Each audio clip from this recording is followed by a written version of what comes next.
বাংলাদেশে প্লট বরাদ্দে জালিয়াতির অভিযোগে দুদকের মামলায় সাবেক মন্ত্রী টিউলিপ সিদ্দিক এমপির বিরুদ্ধে গ্রেফতারি পরোয়ানা জারি করেছে ঢাকার একটি আদালত।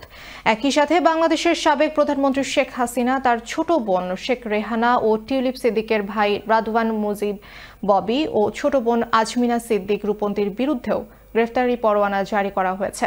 13 এপ্রিল রোববার ঢাকা মহানগর জ্যেষ্ঠ বিশেষ জজ মোহাম্মদ জাকির হোসেন গালিব মামলার অভিযোগপত্র গ্রহণ করে এই গ্রেফতারি পরোয়ানা জারি করেন।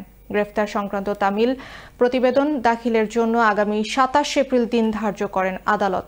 দুদকের পাবলিক প্রসিকিউটর রেজাউল করিম এসব তথ্য নিশ্চিত করেছেন। ক্ষমতার অপব্যবহার ও অনিয়মের মধ্য দিয়ে পূর্বাঞ্চল নতুন শহর প্রকল্পে 10 কাঠা প্লট নেওয়ার অভিযোগে শেখ রেহানার বিরুদ্ধে গত 13 জানুয়ারি মামলা করেন দুদকের উপপরিচালক সালাউদ্দিন।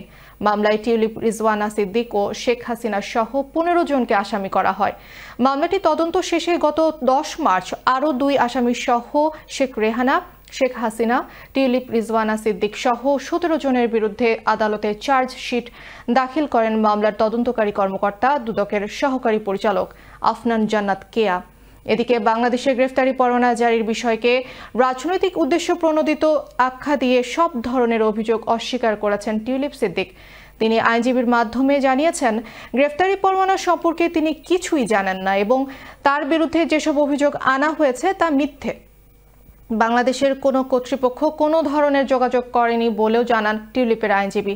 এছাড়া বাংলাদেশে কোনো ধরনের সম্পদ থাকার কথাও অস্বীকার করেছেন লেবার এমপি টিউলিপ সিদ্দিক।